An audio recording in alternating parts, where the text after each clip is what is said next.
네, 최경영의 최강시사 월요일은 경제합시다 코너가 있는 날입니다. 서강대학교 경제대학원의 김영희 교수 나와 계십니다. 안녕하세요. 예, 안녕하십니까. 예, 중국 이야기 우리 지금 2023년 경제 이야기하면서 중국 이야기를 꼭 해야 될 것 같아서 지금은 오늘은 중국 이야기를 좀 해보겠습니다. 일단 국경문이 열리고 있는 거잖아요. 코로나19 관련해서. 우리 경제에는 이게 어떤 신호입니까? 예, 저는 부정적인 것보다는 긍정적인 영향을 좀 미치리라고 보고 있습니다. 중국 여행객도 들어오고 있지만은 중국 소비가 올해 좀 늘어날 것 같습니다. 소비. 우선 왜 중국 이야기를 많이 하냐면은 중국 경제가 세계 경제에서 역할이 굉장히 커졌거든요. 예를 들어서 중국이 2001년에 세계 무역기구 WTO에 가입했습니다마는 그때 중국 GDP가 세계에서 차지하는 비중이 4%였어요. 4%? 예, 그런데 재작년에 18% 아마 작년에는 19%까지 올라간 것 같습니다. 4%에서 19% 정도로 올라갔다는 거죠. 미국이 한 25% 되잖아요. 예, 그렇죠? 미국이 같은 기간에 31% 한 24%로 줄어들었어요. 31에서 24로 줄어들었는데 4에서 20까지 올라갔다. 거의 20까지 올라가고 거의 20까지 있습니다. 올라갔다. 엄청난 거군요. 참고로 우리나라는 1.6에서 1.9 정도로 약간 올라갔고요. 1.9 정도 돼 있죠 지금. 그리고 이런 세계 경제 흐름이 우리 수출에 나타나고 있죠. 우리나라 수출에서 중국이 차지하는 비중이 2000년에 10.7%였어요. 그런데 2013년에 26%까지 갔다가 작년에는 중국 경제가 나빠지면서 23%로 줄어들었습니다. 그래서 여전히 미국 비중 16%보다는 높은 거죠. 그래서 우리나라가 지난해 수출이 그렇게 적자였습니까? 작년에는 때문에? 중국에서 적자는 안 났어요. 중국에서는 적자는 안 났습니까? 주로 중동에서 원유를 많이 수요받다 보니까 적자를 냈는데요. 그 우리나라 무역수지 흑자를 보면요. 통관 기준입니다만 2000년에서 2022년 작년까지 우리가 한 7,857억 달러 흑자를 냈거든요. 와, 많이 벌었네. 이 중에 6,873억 달러가 91%가 중국에서 오는 겁니다. 그 91%가 중국으로부터 왔었던 거예요? 흑자 중 통관 기준으로. 지난 한 20년 동안? 예. 그래서 우리가 중국을 공부할 수밖에 없는 것 같습니다. 8천억 달러 하면 곧 있으면 그게 1조 달러 하잖아요. 그 기세라면 어마어마한 돈이네요 정말. 그렇죠.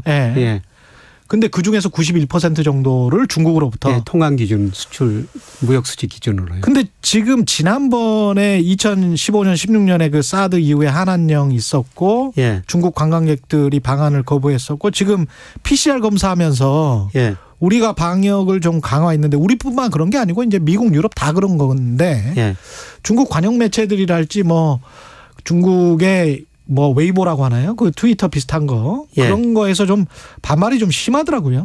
예, 그렇습니다. 그래서 노후 한국 이런 이야기가 중국에서 많이 나오고요. 조금 지금 나오죠. 한국 상품 불매 운동에서 일부가 인터넷 사이트에서 나오는 것 같습니다. 게다가 지난해에도 제가 알기로 한국의 삼성전자 휴대폰이 중국 점유율이 2%도 안 되는 것 거의 같은데. 안 팔리고 있죠. 삼성전자 휴대폰이. 아이폰은 엄청나게 팔려요. 그렇습니다.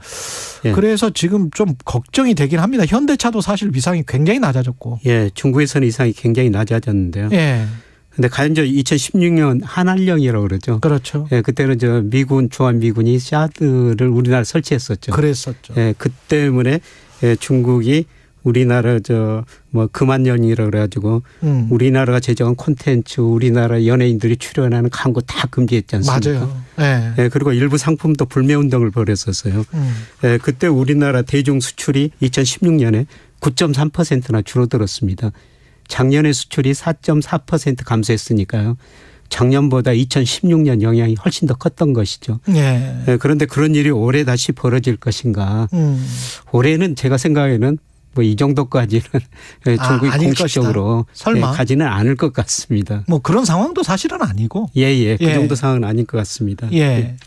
그래서 다행히도 중국이랑 계속 이제 교역을 해서 우리는 돈을 벌어야 되는 입장이고. 그런데 중국 경제는 성장을 하면 할수록 우리한테는 좋은 거잖아요. 아직까지는. 그렇습니다. 어느 정도로 성장합니까? 올해 중국 경제가? 올해 세계 경제 성장률 각 전망치들이 많이 나오는데요. 모든 나라들이 작년보다 올해 성장률이 떨어질 것이다. 대부분 전망치들이 다 그렇습니다. 그런데 유일하게 올해 작년보다 성장률이 높게 전망한 나라가 중국이에요. 그렇죠. 예. 예. 작년에 그 중국 경제가 3.0% 성장으로 추정합니다만은 뭐 블룸버그 콘센서스 최근 콘센서스 보니까 4.8입니다. 올해가? 일부에서는 예. 뭐 5% 이상 전망하는 데도 있고요. 예, 그러면 중국이 왜 작년보다 올해 성장률이 높아지느냐. 예를 들어서 올해 미국 경제 성장률 전망치가 0.3이고요. 예. 예, 그다음에 일본 한 1% 안팎, 유로는 마이너스 성장한다는 겁니다. 그렇죠. 예, 그런데 중국은 작년보다 높게 성장한다는 것은 코로나를 규제 안 하면서 소비가 늘어날 거라는 겁니다. 예. 예, 그동안 중국 사람들이 코로나 규제 때문에 2022년에는 코로나 때문에 꼼짝을 못 했는데. 예, 꼼짝을 못 했는데 뭐 이 사람들이 나와가지고 코로나 많이 걸리기는 걸리겠지만은 예.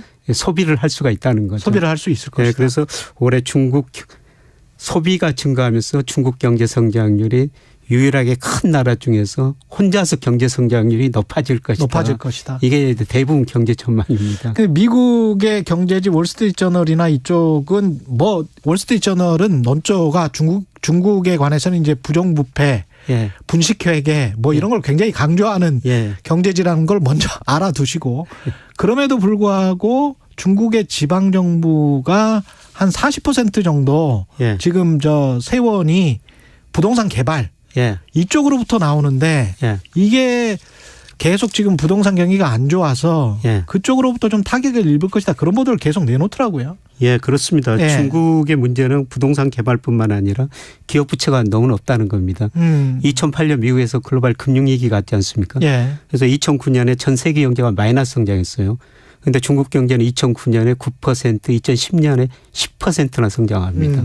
그래서 이 당시 일부 뭐 경제학자들이 중국만이 자본주의를 구제한다. 뭐 이런 극단적인 이야기까지 나왔었는데요. 그랬었죠. 네. 네, 미국 경제가 그때 그렇게 어려웠는데 중국이 9 내지 10% 성장하면서 세계 경제 성장을 상당히 이끌었거든요. 우리도 그때 그래 이명박 정부 때인데 우리도 그때 그나마 나왔던 게 중국이 성장을 했기 때문에. 예, 그렇죠. 그렇죠. 세계 경제가 마이너스 성장했는데 그때 네. 우리 경제는 마이너스 성장 안 하고 마이너스 성장 0.8% 플러스 성장했었습니다. 분기 마이너스 성장 딱 한 번 하고. 예, 예. 바로 중국 때문에 그랬었죠. 그랬죠. 예. 예. 그런데 중국이 왜 이렇게 높은 성장을 했느냐 내용을 보니까 중국 기업들 특히 건설 기업들이 엄청나게 투자를 했거든요.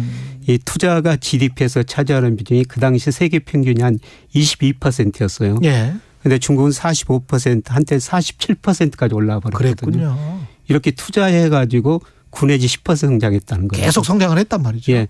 그런데 문제는 투자했던 것들은 기업들이 설비 능력을 키워놨다는 거죠. 그렇죠. 그런데 상품이 잘 안 팔리고 있어요. 그래서 중국 기업이 부실해지고 돈을 빌려준 은행까지 부실해지고요. 공산당 특유의 그 사회주의 경제 특유의 그 비효율성도 있잖아요. 그렇죠. 예. 예, 특히 말씀하신 건설 관련 기업들이 엄청 부실해졌죠. 그렇죠. 예, 그래서 이걸 부실을 좀 털고 나가야 되는데요.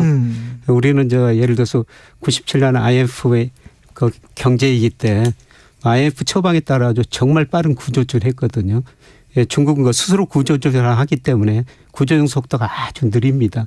이게 이제 중국 경제의 문제인데요. 그렇죠. 예, 그런데 중국이 그래도 극단적인 침체에 빠지지 않고 올해 전문 기관들이 성장률 작년보다 높게 전망한 거는 중국 소비가 증가할 거라는 소비 겁니다. 때문에. 2019년에 중국의 1인당 국민소득이 1만 달러를 돌파했거든요. 예. 역사적으로 보면 국민소득이 1만 달러 돌파하면 1인당 국민소득이 1만 달러 돌파하면 소비가 늘어납니다. 예, 그런데 코로나 때문에 1만 달러 14억 인구가 소비를 해야 되는데 그동안 못하고 있었거든요. 이 소비가 올해 이루어질 거라는 겁니다. 중국이 그 중국판 규제 완화 그냥 부동산이 좀 흔들리니까 예. 중국판 규제 완화를 좀 하려고 하는 거 아니에요? 또 올해도? 예, 그렇습니다. 뭐 상계 레드라인 해제했는데요. 2008년 8월에 부동산 기업들의 부실이 심하고 집값이 너무 많이 오르니까 예, 그때 뭐 부동산 개발업체 순비채 비율을 100% 이하로 유지해라. 예. 그다음에 유동부채보다도 현금성 자산을 100% 이상 가지고 있어라. 이런 몇 가지 규제를 했는데요. 최근에 부동산 가격도 떨어지고 지금 이쪽에 그 부실이 심하고 경기 위축이 좀 심하니까 이런 규제를 안 하고 있는 것 같습니다. 그렇다고 과연 그 부동산 가격이 오를 것인가 오를 것인가. 예, 그거는 아니고요. 최대한 지금 저지하려고 하는 거네요. 중국도 똑같이. 우리 정부가 지금 하는 거나. 연착륙 유도하기 위해서 각종 규제를 안 하고 있지 않습니까? 그런데 우리뿐만 아니라 전 세계적으로 부동산 가격에 거품이 발생했다 지금 붕괴되는 그렇죠. 과정이에요. 예. 중국이 먼저 그랬고 미국도 그렇고 우리나라도 지금 부동산 가격 거품이 붕괴되는 과정이죠. 예. 그래서 각국 정부가 경착륙을 막기 위해서 이런 규제를 완화하고 있는 것 같습니다. 중국 소비는 좀 괜찮아질 것이다 그렇게 말씀을 하셨는데 그러면 올해 우리나라 수출이랄지 뭐 예. 이런 중국도 봐야 되지만 미국도 봐야 되기 때문에 예. 어떻게 보십니까? 올해는 좀 수출 적자가 해소가 될까요? 작년에 우리나라 무역 수지 적자가 472억 달러 역사상 그렇죠. 최고치였죠. 그렇죠. 예, 그런데 우리 무역 수지 적자가 이렇게 난 거는 주로 원자재 가격이 많이 상승했던 겁니다. 예, 주로 유가죠. 2021년에 우리나라 평균 원유 그 도입 단가 70달러였어요. 근데 예. 작년에 103달러로 33달러로 올라버렸거든요. 그런데 우리가 1년에 연간 그 100억 달러 정도 원유를 수입합니다. 아이고. 예. 10억 배럴 정도 원유를 10억 배럴. 수입해요. 예. 예, 그러면 30달러 오르면 원유 수입하는데 300억 달러를 더 쓰는 거죠. 그러네요. 예. 예, 그래서 작년에 우리나라 무역 수지 적자가 472억 달러였는데요. 그 내용을 보니까 중동에서 928억 달러 적자 났습니다. 예. 특히 사우디에서 360억 달러 적자가 난 거죠. 예. 예, 그런데 지금 유가가 작년 120달러, 130달러 갔던 게 지금 80달러, 뭐 70달러 안팎에서 움직이고 있거든요. 이런 거 보면은 원유 수익 금액이 올해는 줄어들면서 적자는 좀 많이 축소될 것 같습니다. 적자 폭은 축소되지만 적자는 계속될 것이다. 예, 예. 예. 그리고 마지막으로 중국이 소비가 살아나면 중국의 주식이나 채권, 예. 한국의 주식이나 채권 예. 어떤 게 더 유망합니까? 예, 저는 미국보다는 예. 중국, 우리나라가 좀 더 유망하다고 보는데. 아, 동아시아 쪽이 예, 예. 유망하다. 예. 예, 미국은 그동안 거품이 발생해가지고 거품이 지금 붕괴되는 과정이고요. 예. 예, 중국은 거품이 주식시장에서는 상당히 우리나라는 해소된 것 같습니다. 한국은 해소됐다. 예. 그리고 세계 자금 흐름을 보는데요. 이 돈이라는 게 눈이 있어 수익률 높은 대로 미리미리 이동하거든요. 그렇죠. 최근 세계 주식 투자 자금 흐름 보니까 미국으로는 덜 들어가고 중국이나 아시아 시장으로 들어오고 있거든요. 예. 이런 거 보면은 예, 돈의 흐름을 보면은 미국보다는 중국 시장이 더 나을 것이다. 근데 이게 이제 경제 전망이라기보다는 충분히 싸졌다. 가격이 많이 떨어졌다. 예, 그런 겁니다. 중국이나 한국이. 예, 예, 그렇습니다. 예, 그래서 환도 그렇고 중국의 위안화도 그렇고 한국의 원화도 그렇고 저 정도면은 충분히 가치가 떨어졌기 때문에 예. 주식 시장도 마찬가지고. 예. 그리고 최근에 또 외환 시장에서 달러 가치가 고점에서 한 10% 정도 떨어지고 그렇죠. 앞으로도 달러 가치는 더 떨어질 것 같습니다. 달러는 상대적으로 고평가된 거 아니냐 이런 예, 생각을 예. 지금 하고 있다는 거죠. 31% 정도 고평가돼 있고 지금도. 아. 예, 그래서 달러 가치가 떨어지면 위안이나 원화 가치가 오를 수가 있죠. 그러면 이제 쌍으로 이익을 보는 거잖아요. 그렇죠. 예. 주식에서도 이익 벌 수 있고 한에서도 이익 벌 수 있으니까. 그렇죠. 이 돈이라는 게 굉장히 똑똑하거든요. 그렇죠. 예, 그래서 이런 돈들이 중국이나 최근 아시아 시장으로 몰려오는 것, 서서히 몰려오는 거 보면서 앞으로 그 주식시장을 이 돈의 흐름이 예고해 주는 것 같습니다. 네, 경제 전망도 안 좋고 기업의 이익도 별로 안 좋을 것 같지만 너무 떨어졌기 때문에. 예, 그렇습니다. 그런 측면에서 지금 말씀을 해주고 계십니다. 예, 서강대학교 경제대학원 김영익 교수였습니다. 고맙습니다. 네, 고맙습니다. 예.